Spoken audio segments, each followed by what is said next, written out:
Ladies and gentlemen, with the release of Invitation to Wine event, the 5th batch of Operators module is here. This time is for Merchant Specialist, Dreadnought Guard, and Ling's module.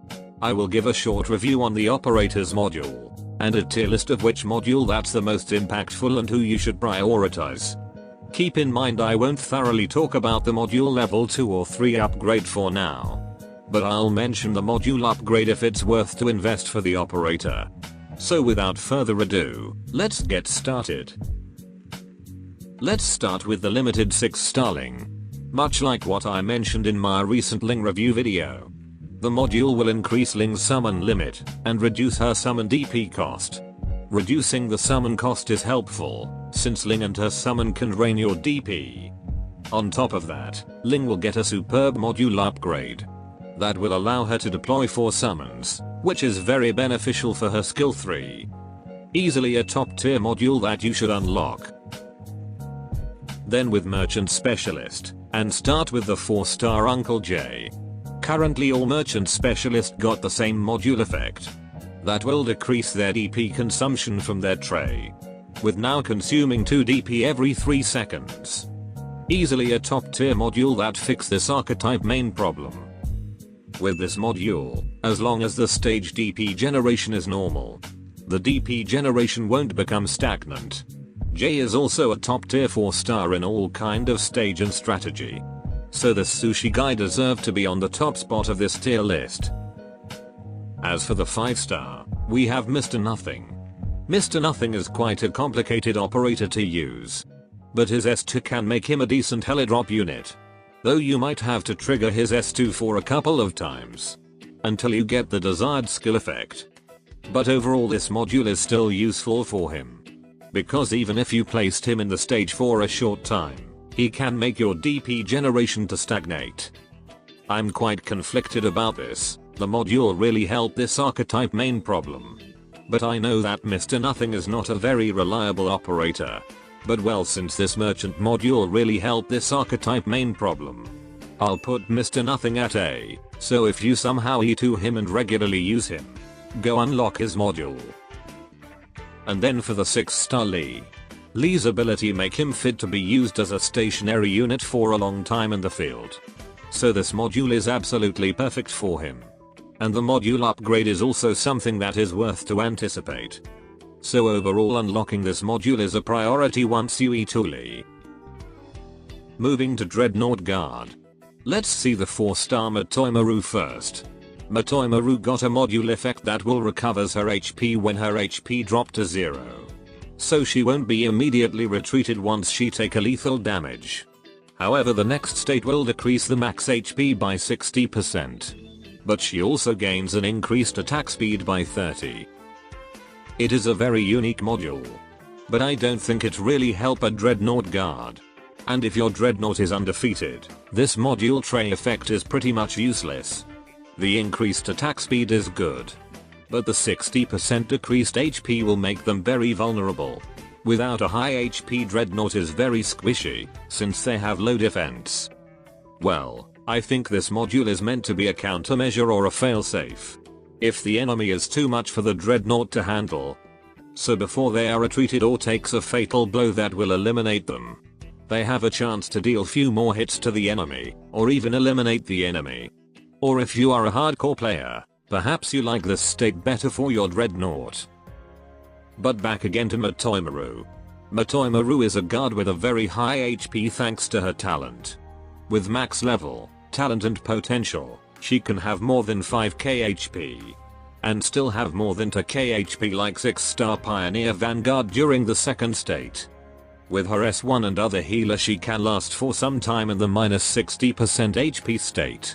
For her skill 2 perhaps it can be useful too, which have a high attack boost, but makes her quite vulnerable since she will lose all her defense.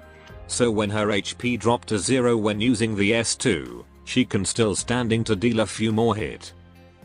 I think it's a decent module, but really not a priority to unlock. And for the other 4-star Dreadnought, April Fool's Operator Conviction. Conviction's module will increase the damage when attacking blocked enemy. Conviction doesn't have to personally block them, and the damage is good. But being an April Fool operator, conviction abilities are pretty much meme material. Though conviction skill 1 might be useful to pair with this module. But overall conviction damage is too unreliable to be used in a serious stage run. And the module upgrade isn't amazing either. So I'll put conviction at the bottom list of priority. As for the 5-star, let's start with Franca. Franca's module will also increase her attack when attacking blocked enemies. Franca has a 20% chance to ignore enemy defense from her talent. And skill 2 that will increase its activation chance and boost her attack stat.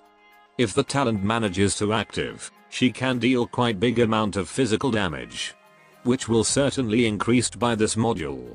The module is a good one to unlock to increase her damage. And the module upgrade is also quite amazing. It will increase the talent activation chance to 28%. So with S2 she will have a 70% chance to ignore enemy defense. Overall the module is a good damage modifier and good investment.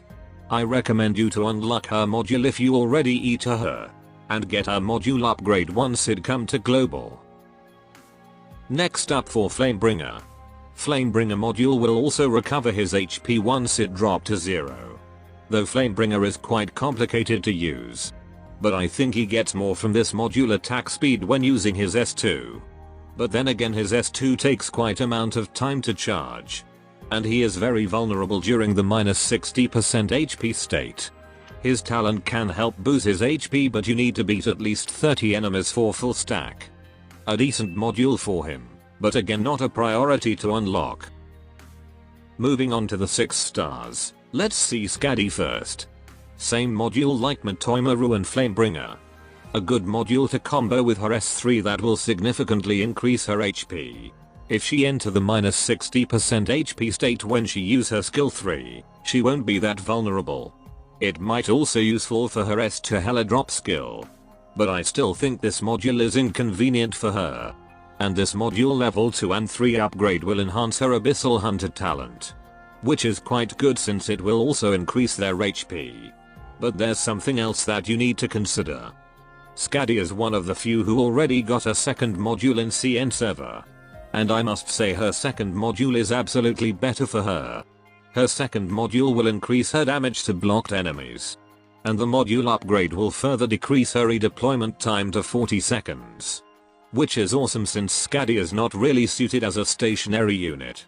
And since her second module will come at the same time, when module upgrade system is implemented. I recommend you to get her second module, and upgrade it instead of the first one. I think Scadi first module is okay to unlock, if you use her as a stationary unit and use her S3 often. But I recommend you to wait, and use her second module instead once it comes to global. Last but not least, Kneeroll the Radiant Knight. NTR Knight will increase her attack to blocked enemies. It really suited her abilities. Especially since the module upgrade will further ignore enemy defense. The module will be useful for all of her skills. But her S3 gains the most, since Kneeroll will summon a Blazing Sun to block enemies. And she need enemies to be blocked by the Blazing Sun or herself to deal true damage. And one thing I noticed is that the damage from the impact of the Blazing Sun is also significantly increased with this module. Overall a superb module that really suited her abilities. And a good investment for her upcoming module upgrade. And there you have it ladies and gentlemen, the 5th batch of operators module. I hope this will help you to decide which module to unlock for your operators. That should be all. Adios.